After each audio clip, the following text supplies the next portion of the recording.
احنا معانا هنا الشاعر اليمني مجيب عبد الرحمن غنيم. حياك الله اخوي مجيب. الله يحييك، يعطيك العافيه. الله يعطيك العافيه. وشرفتنا صراحه، وبصراحه قصيده مره جيده، ودنا الناس يسمعونها منك الان. سمعنا اياها بذاكرتك اللي صايره، تقول انت صايره اليومين هذه. ها لا الله يرضى. هي القصيده كانت بدايه العاصفه، لانه كانوا الحوثيين يركزوا على انهم هؤلاء دمروا جيشنا، هؤلاء فعلوا بجيشنا، مع انه الخلاصه ما كانش معنا جيش، كان معنا جيش عائلي يحمي اعصابه بس. فاردت ان اوضح هذا المفهوم للناس. سمعنا القصيده. كل ما ابدا قصيده دوما ابدا بربي، احمدك واشكرك يا فرد واحد ورحمن، يا غفور اسالك تغفر خطايا وذنبي، وخارج الشعب يا رحمن من كل شيطان. ابو مجلي وصلني نقد من بعض صحبي، شخص حوثي وعفاشي وثالثهم اخوان، بيقولوا لي صراحه موقفك كان سلبي، كيف ترضى على شعبك بضربه وعدوان؟ كيف رضيت ان يموت شعبك بعدوان حربي؟ كيف ترضى يدمر جيش شعبك ويهتان؟ كيف ترضى يصير الجيش شرقي وغربي والسلاح يحرقه بالضرب في كل ميدان؟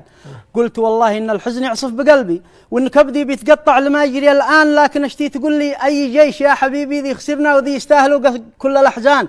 قصدك الجيش ذي فلت حميد البشيري؟ قصدك الجيش ذي خانها لصعده وعمران؟ قصدك الجيش ذي سلم الكم من مكبي 5 أنفار بتشل القياده والاركان؟ بيجوا 2 واحد منهم فوق صعبي يستحلوا له كامل بلا اي خسران. جيشنا ضيعوها الاصل خلوه كوبي، قد تحول عصابه للزعيم واهل مران. الذي بتقولوا له جيش ان كان مخبي يوم ذبحوا 300 نفر وسط شملان، اين هو يوم جا الحوثي مخدر وكبي يخطف الناس ويفجر في يرحب وهمدان؟ ايش نفعل بجيش اخبل وقادات هدبي مستروا كلهم يحموا لنا دار قران؟ ايش نفعل بجيش مسترشي انه يلبي لاستغاثه رئيس قد حاصر طقمه بلان؟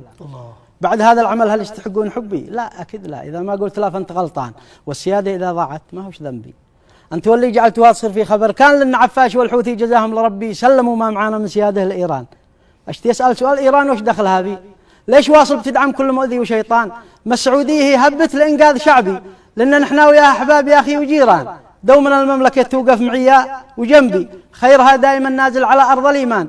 كم مدارس بنت تالي نقدر نربي جيل واعي ومتعلم مثقف وفهمان، كم مراكز بنت ما بين خيري وطبي، كم طرق عبدتها واصبحت خير عنوان، كم من اهل اليمن بيجون من كل صوبي، وسطها الان حول 2 مليون انسان. باختصار قل بطول الصوت واعلن ونبي، قد حذات الرياض عندي ولا وجه طهران. الله. ايها العاصفه ثوري عليهم وهبي، وارفعي مننا اسماء تحيه لسلمان، والصلاه والسلام في الختم من كل قلبي، تبلغ المصطفى المختار من نسل العبيد. صح لسانك وما شاء الله، وقصيده جزله بسم الله ما شاء الله. اذا جيت انا اسالك عن تفاعل الناس معك من بدايه عاصفه الحزم في قصائدك المتعدده في هالجانب، كيف كان تفاعل الناس خصوصا اليمنيين اللي قاعدين يسمعون منك بشكل كبير؟ والله الحمد لله كان تفاعل غير عادي يعني. ما كنتش متوقع ان القصيده تحقق يعني كل هذا المشاهدات، لكن وهو مشاهدات من الجانبين، لانه كانت قصايد قبل الثوره وكذا، فقد كنت معروف عند الجمهور اليمني. صحيح. فهم بيتابعوني من الجانب، من هذا ايش قال مجيب، ما رايك في العاصفه، ما رايك في الكلام. طيب برايك انا ابغى منك تعطيني شيء جديد، يعني من الاشياء الجديده اللي انت ما طلعتها، عشان الناس يعني ايضا نجي نقول لهم انه القصيده هذه طلعت من عندنا هنا وهو تكلم معنا فيها ولا طلعها لكم قبل. والله لي الشرف ان انا اكون ضيف في هذا البرنامج الرائع، وضيفك وضيف قناه الاخباريه. وقبل القصيده اشكر المملكه العربيه السعوديه حكومه وملكا وشعبا على المواقف العظيمه تجاه الشعب اليمني. وهذا القصيده بتوضح هذا الشيء. تفضل. شكر للملك وللمملكة وأيضا توضيح لعاصفة الحزم، تتكلم عن عاصفة الحزم. قال من منبع الإسلام، من أطهر ومن أقدس بلد، من دار أبو القاسم ومن دار الخلافة الراشدة، من السعودية بلاد أهل الوفاء أبا وجد، نبعث قصيدة حقها العنوان كلمة واحدة، تسلم يدك تسلم يدك تسلم يدك يا أبو فهد، خلصتنا من فتنة الحوثي وشر القاعدة. الله. تسلم يدك تسلم يدك تسلم يدك يا أبو فهد، خلصتنا من فتنة الحوثي وشر القاعدة، لولاك بعد الله إن ذناب فارس في العند، وإن الخميني بالعمامة يحتفل في الراهدة. لكن بفضل الله ربي جيت يا نجم السعد، أوقدت شعلتنا وحركت المياه الراكدة، أتيتهم بالعاصفة خليتهم ماتوا كمد، ضربتهم يا أبو فهد في الراس ضربة جامدة، بالعاصفة ضاعت خطط عبد الملك وأبو حمد، وضاعت أحلام الخميني في دقيقة واحدة. الله. العاصفة كانت لنا الماء الذي زال الرمد، والطب ذي قص الشريطية وشال الزايدة. أثبت للعالم بأن أنتو دروع وإحنا سند، وإن الأشياء ذي بتجمعنا كثيرة واجدة.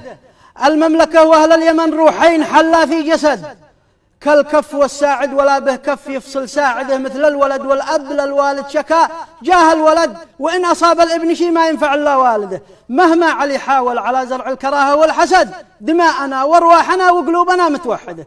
بلغ ذنب إيران جاه الموت والراعد رعد، جتها الأسود الضارية جتها الجباه الساجدة. جاه الملك سلمان ذي لا داس على الحامي برد، ولا ضرب ضربه فباتحمل المياه الباردة. جاه التحالف من ولد زايد ومن دولة حمد وآل الخليفة والصباح حول الملوك الرايدة، من مصر والسودان والأردن بعمان اتحد، من اليمن نفسها أتتكم بالجموع الحاشدة. مقاومة شرسه ولدها شبل والشيبة أسد، إذا نوى يصطاد صاد الشاردة والواردة. شباب يحمل بندقه في يد والمصحف بيد، ومن يده تحمل كتاب الله لن تكسر يده. الله. لو ننتهي ونموت لو ما زد بقي منا أحد، ما تحكمت فينا ميليشيات شلة حاقدة. ما يحكمون أطفال مش حافظ، إذا جاء المسد ما يعرف إلا قال أبي خلدون وأمي خالدة. قايد رسب في صف سادس ما عرف شي حرف مد، بالله عليك ايش تنتظر من شخص هذا قايد؟ حرف ولوث بالعقيدة حقنا والمعتقد، غرر على الأطفال وأصحاب العقول الجامدة. الموت لأمريكا وأمريكا وهو يدا بيد، الموت لإسرائيل وإسرائيل معه بتسانده.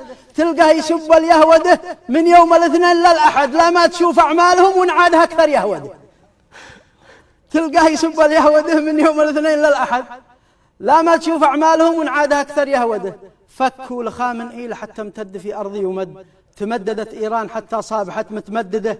لكن أتتنا العاصفة صاحت وصحت من رقد، صحيت بها أمه لها 60 عاما راقدة.